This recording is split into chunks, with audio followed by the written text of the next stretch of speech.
Le Seigneur soit avec vous. Et avec votre esprit. Évangile de Jésus-Christ selon saint Luc. Gloire à toi, Seigneur.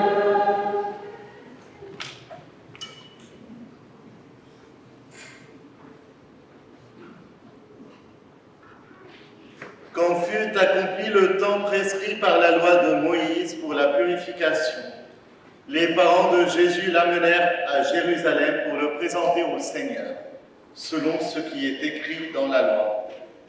Tout premier-né de sexe masculin sera consacré au Seigneur. Il venait aussi offrir le sacrifice prescrit par la loi du Seigneur, un couple de tourterelles ou 2 petites colombes. Or, il y avait à Jérusalem un homme appelé Siméon. C'était un homme juste et religieux qui attendait la consolation d'Israël. Et l'Esprit Saint était sur lui. Il avait reçu de l'Esprit Saint l'annonce qu'il ne verrait pas la mort avant d'avoir vu le Christ, le Messie du Seigneur. Sous l'action de l'Esprit, Siméon vint au temple, au moment où les parents présentaient l'enfant Jésus pour se conformer au rite de la loi qui le concernait. Siméon reçut l'enfant dans ses bras et il bénit Dieu en disant : « Maintenant, ô Maître souverain, tu peux laisser ton serviteur s'en aller en paix selon ta parole. Car mes yeux ont vu le salut que tu préparais à la face des peuples, lumière qui se révèle aux nations et donne gloire à ton peuple Israël. » Le père et la mère de l'enfant s'étonnaient de ce qui était dit de lui. Siméon les bénit, puis il dit à Marie, sa mère : « Voici que cet enfant provoquera la chute et le relèvement de beaucoup en Israël. Il sera un signe de contradiction. Et toi, ton âme sera traversée d'un glaive. Ainsi seront dévoilées les pensées qui viennent du cœur d'un grand nombre. » Il y avait aussi une femme prophète, Anne, fille de Phanuel, de la tribu d'Aser. Elle était très avancée en âge. Après 7 ans de mariage, demeurée veuve, elle était arrivée à l'âge de 84 ans. Elle ne s'éloignait pas du temps, servant Dieu jour et nuit dans le jeûne et la prière. Survenant à cette heure même, elle proclamait les louanges de Dieu et parlait de l'enfant à tous ceux qui attendaient la délivrance de Jérusalem. Lorsqu'ils eurent achevé tout ce que prescrivait la loi du Seigneur, ils retournèrent en Galilée, dans leur ville de Nazareth. L'enfant, lui, grandissait et se fortifiait, rempli de sagesse, et la grâce de Dieu était sur lui. Acclamons la parole de Dieu.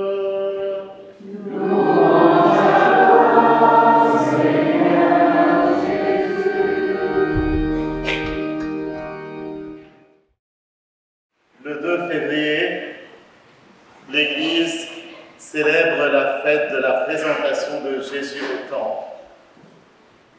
Une rencontre profonde entre l'Ancien et le Nouveau, entre l'attente d'Israël et la promesse accomplie. 40 jours après Noël, cette fête marque une étape de lumière dans notre marche spirituelle. Une étape de lumière.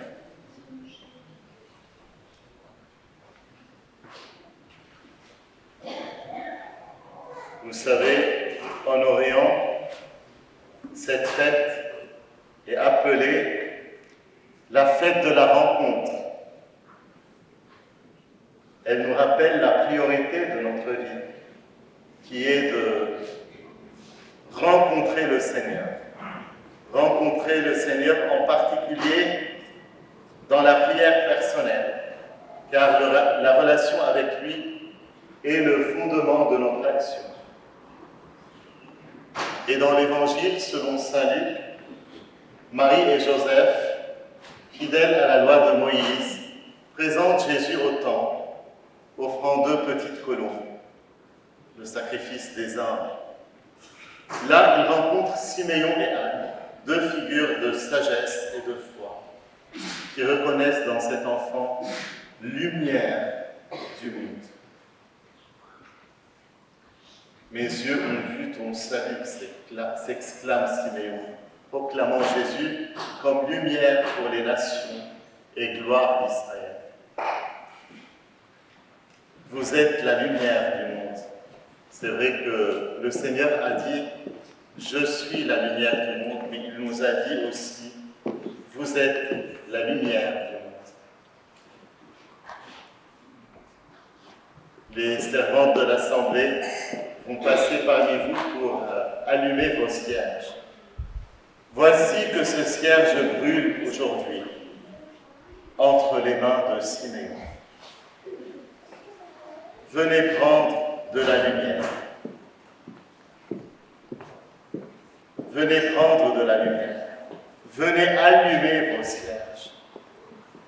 Je veux dire, ces lampes que le Seigneur veut vous voir tenir entre les mains. Approchez-vous de lui et soyez illuminés. Ainsi, au lieu seulement de porter un flambeau, chacun de nous deviendra un flambeau, rayonnant au-dedans et au-dehors, pour soi et pour son prochain. Jésus qui brille entre les mains de Siméon allumera la foi de chacun de nous, fera briller notre exemple, nous suggérera la bonne parole, enflammera notre prière, purifiera nos intentions. Il faut savoir prendre du temps pour être illuminé par la parole de Dieu, se poser avec le Seigneur, prendre un temps avec lui, vivre cette paix, cette joie intérieure afin de la transmettre. Cette fête est aussi celle de la chandeleur, où la lumière des cierges rappelle le Christ, lumière du monde. Ces flammes, symboles d'espérance, nous invitent à porter nous-mêmes cette lumière dans nos vies et à éclairer ceux qui sont dans le monde. Vous êtes la lumière du monde, nous dit le Seigneur. Mais est-ce que pour être lumière dans le monde, il faut marcher en portant une bougie allumée? Bien sûr que non. Mais à travers nos actes, nos paroles, notre amour les uns envers les autres, on est lumière dans le monde. Mais qu'est-ce que cela signifie concrètement pour nous aujourd'hui? Cela commence par la fidélité dans les petites choses du quotidien, tout comme Marie et Joseph l'ont montré en respectant humblement la loi. Cela continue par une vigilance intérieure, à l'image de Siméon et Anne, toujours en prière et à l'écoute de l'Esprit Saint. Et cela s'achève dans l'élan missionnaire, être une lumière pour les autres, témoin du Christ, dans un monde en quête de sens et d'espérance. En cette fête, nous avons allumé les cierges. Allumons des cierges non seulement dans nos églises, mais aussi dans nos cœurs. Dans nos cœurs. Que la lumière du Christ guide nos pas, transforme nos vies et illumine les ténèbres du monde. Amen.